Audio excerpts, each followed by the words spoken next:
ladies and gentlemen, boyfriends and girlfriends, partners, husbands and wives, grandparents, married couple, brothers and sisters. So that was a hint that we're going to talk about relationships. We're not going to give you tips, we're not going to give you advice, but we'll probably a little bit of advice now, but yeah, just don't take it too much because we suck at relationships. Jinx. So okay, anyways, let's start off with well, let's just say there are many types of relationships. Even in a romantic relationships, there's a healthy romantic relationship, there's a psychotic romantic relationship, toxic romantic relationship. How is it even romantic if it's toxic? We just want to tell you that if you are in a toxic relationship, you really got to get out of it, because it's really not healthy. We've seen friends, dear ones, close ones, family who's been in a toxic relationship, abusive relationships, physically, emotionally, mentally abusive relationships, drained everything. Yeah, and it's really ugly. You might actually want to look for someone who would actually make you want to be better, the best version of yourselves. Like for example, if you're in the art scene, you might want to look for someone who's better at it, and then it will someone you can learn from. Yeah, find someone that would understand your time if you're not the clingy kind, because honestly, there are two types of clingy: healthy clingies and unhealthy clingy. For example, unhealthy clingy would be you want to be with each other 24/7. Like, man, nah, you won't get a little bit space for yourself. You need space for yourself. You obviously need space for yourself. Don't say that you're 24/7 clingy. It's bad. That's crazy. Nobody wants that. Trust me. Maybe there are people who are like that, but honestly, is that even healthy? To be with each other 24/7 and like not allowing each other to grow, not allowing each other to be their own person. You see, that's the thing. That usually happens amongst teenagers though. Yeah, like when you're in a relationship, you gotta still be your own person. You cannot be what that person want you to be unless it's for the better. Like if you want to change, if you want to grow, be a better person, like what she said, be a better version of yourself. Just because your boyfriend thinks you look ugly in pink, that's not necessarily true. Maybe they're just negative in that part. Maybe they don't like pink. Yeah. But then again, you want to look for someone who would accept all your flaws, who would actually understand you, who would actually try to keep up with you, or maybe you try to keep up with them. And yeah, that's give and take. Compromisation is important. You gotta try to meet each other halfway. And you cannot talk down to your partner. Just, let's say for example, just because you earn 10K a month and your partner earns half or less than half of that, that does not give you the right to actually talk down and be so-called the leader.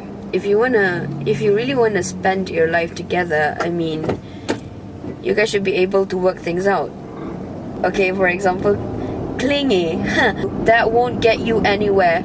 That would definitely not get you to a marriage, because even if your husband and wife, yeah, you see each other every day, you see each other all the time, but do you want to like call them all the time, like what are you doing? I mean, you guys can just go home and talk to each other, talk about your day and every day.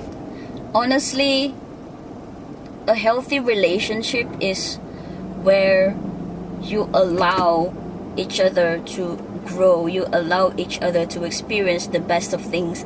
You go through ups and downs together. Like, you don't leave the other person if, you know, he or she is going through something bad. Like, if you really love this person, for men especially, if you find out that your girlfriend, your wife, or your partner is probably being diagnosed with breast cancer, it's the most evil thing to do if you leave them.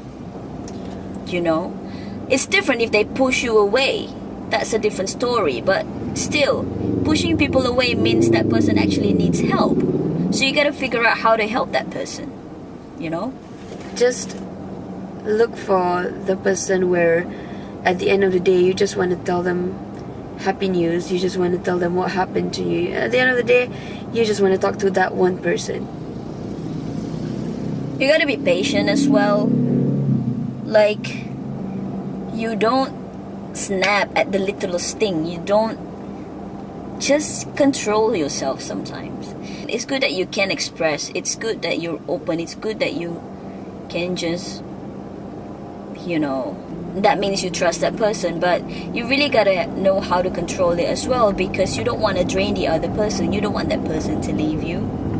That's toxic, man. You cannot be negative all the time, especially if the other person is trying their level best to make it work. Also, it cannot just be one person who tries to make it work. Give and take, man. Give and take.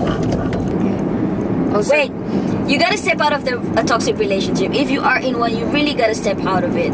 You gotta surround yourself with positive people. You gotta make a list. You gotta step out of the denial. You gotta make a list of things that you don't like. You gotta make a list of things that makes you unhappy if you are unhappy. yeah, but then to those who have just ended their relationships, don't give up. Even if you're bad for one person, or if that person is bad for you, doesn't mean that you guys cannot complete another person. That's not the end of it. Okay, yeah, that's not the end of it. You just, while you're at it, you know, like, try to be positive and make your life better before looking for the significant other. Yeah. You know, like manage yourself in a way, like maybe financially, maybe deal with your emotions first, and don't go looking for another person, please. Don't Rebounds don't look for a rebound. They're really bad, because you're gonna hurt another person, and that other person is gonna feel bad for themselves. Yeah, you're gonna break. Don't be another stupid. person. Don't be stupid, I tell you. Like, if you're broken, try not to break another person, because I'm pretty sure you know how that feels, you know, Yeah. being hurt in that way. Put yourself in other people's shoe. You know, a lot of people say that, you know, my partner and I, we're basically the same people. That does not necessarily mean it's a good thing. Yeah.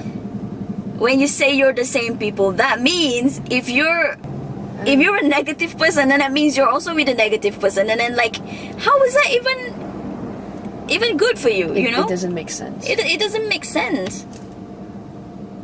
I mean, I've been through that kind of relationship. It didn't work out. So yeah, don't look for someone who's just the same as you. Just look for someone that could make You know what they say? Opposite attract. Yeah. That's kind of true, actually. I believe in that.